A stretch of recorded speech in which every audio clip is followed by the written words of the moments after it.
What's up guys, Gray here, welcome back. In today's video, we're going to be going over one of the most busted exotics I think I've seen in Destiny 2 in a long time. I'm talking about the Renewal Grasps for the Hunters. These just came out with the Witch Queen, and they're going to be absolutely meta in things like Grandmasters and the Master Raid, which are coming up in just a few weeks here. Now, I know Void 3.0 just came out this season, but these new Stasis Exotics are going to make Stasis the meta for high-end PvE this season. Now, if you didn't check out my video from last week, I covered the Osmiomancy gloves for Warlocks. They're going to be incredible for endgame, but if you pair that build with this exotic that we're going over today on the Hunters and have both of them on your fire team, you're going to be unstoppable in things like Grandmasters, and I can't wait to put them together on my team because they're going to be absolutely insane. Now we're going to touch on the exotic and we're going to talk about a build that I put together to get the most out of it. Before we get into the video, if you guys enjoy the content, do me a favor, leave a like down below, smash that subscribe button, and if you want to, come follow me over on Twitch. We're starting to stream over there a couple nights a week. Building things up again now that the season's slowed down, so I would love to see you over there. Come hang out and have some good times with us. We'll definitely be doing things like Grandmaster carries later on this season, so really looking forward to doing that with you guys. Now let's get right into it and take a look at the Renewal Grasps themselves so we get an understanding of how they work. The exotic intrinsic perk on these gloves is the Depths of Duskfield. Your Duskfield grenades have a much larger effect radius, and allies inside the Duskfield take reduced damage, and targets inside the area deal reduced damage.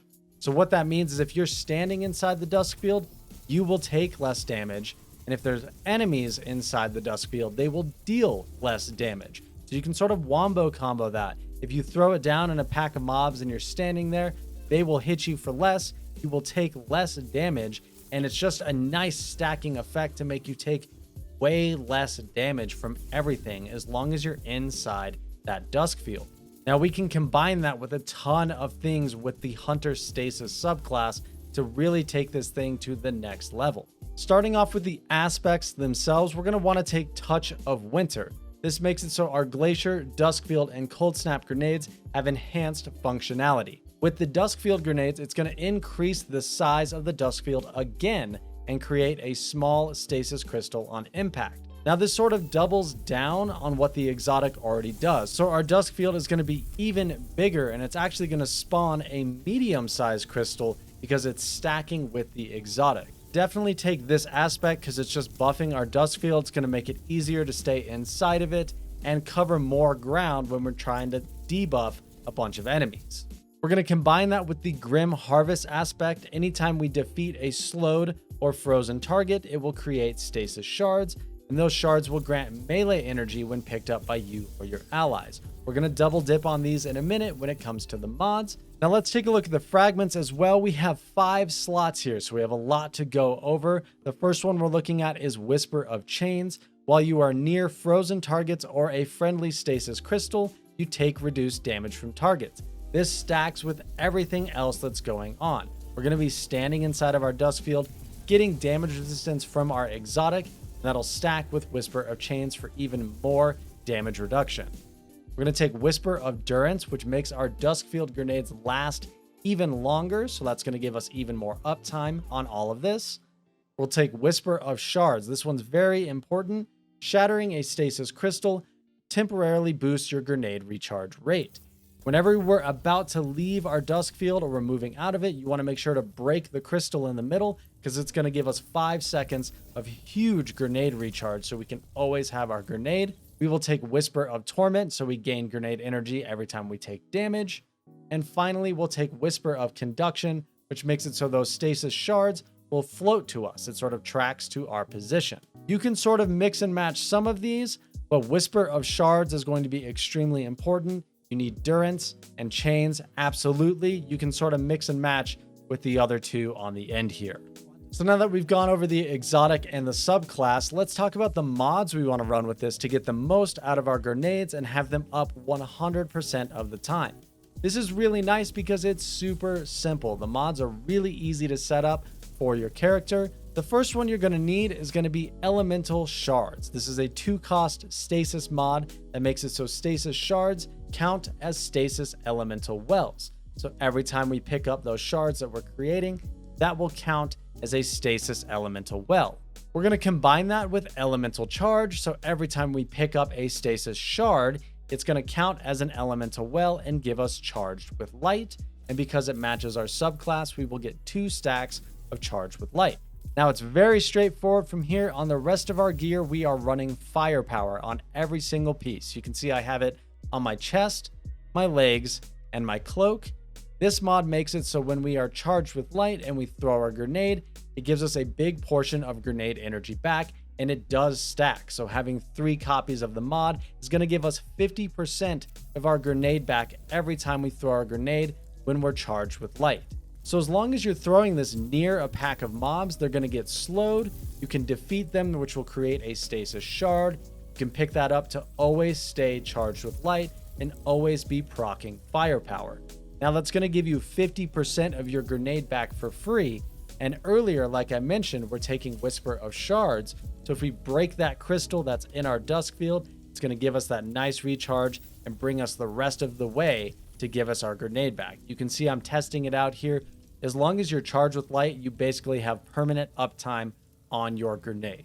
Now there's something to be said for the tactical aspect of this build. You can use the crystal in a lot of ways. You can use it as temporary cover to hide behind in certain situations. Once you're familiar with the Nightfalls and the high-end content that you're doing, you can strategically place your dusk field so that your team is always inside of it. They're always getting that damage reduction as well as yourself. You can really help keep your team alive and constantly have these dusk fields going from encounter to encounter and just keeping your team alive, really filling that support role, which is super fun to see hunters be able to do this season. The best part about this build, it doesn't rely on any seasonal mods, so this is going to last forever. You'll always be able to run this build, which makes it extremely strong in my opinion. Looking at the weapons, there are some fun suggestions that I would recommend. This weapon that I've been using has become a favorite of mine. This is the fusion rifle from the raid Deliverance, and this is a stasis kinetic fusion rifle, which makes it extremely unique. Talked about it in one of my previous videos. This one has the perk Chill Clip, which when you hit an enemy, it's actually going to apply a few stacks of the slow debuff. So you can sort of wombo combo this with your dusk field.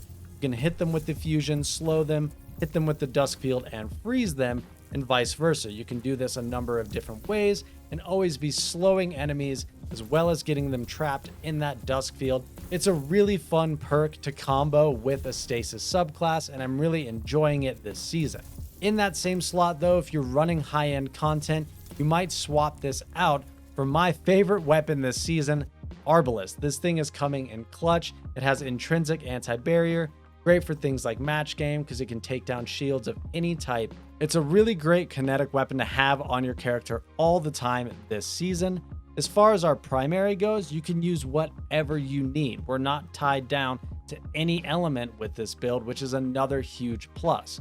If you need unstoppables, use a pulse rifle. If you need overloads, use an auto rifle. Whatever you need, you can use in this slot to make sure you have the champions covered.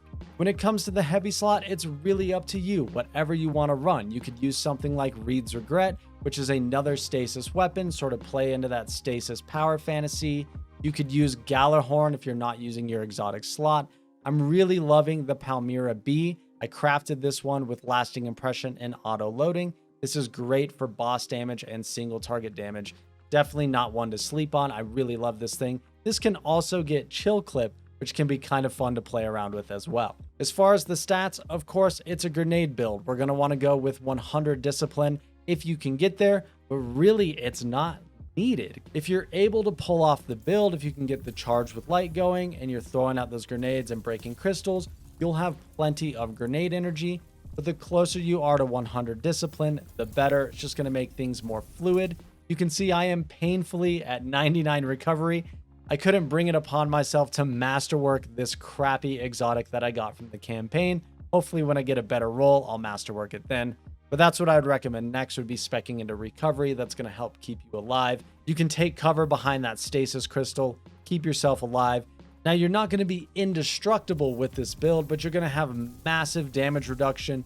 You can reduce the damage output of all of the enemies in front of you and really keep your team alive and play tactically. It's a very, very strong build.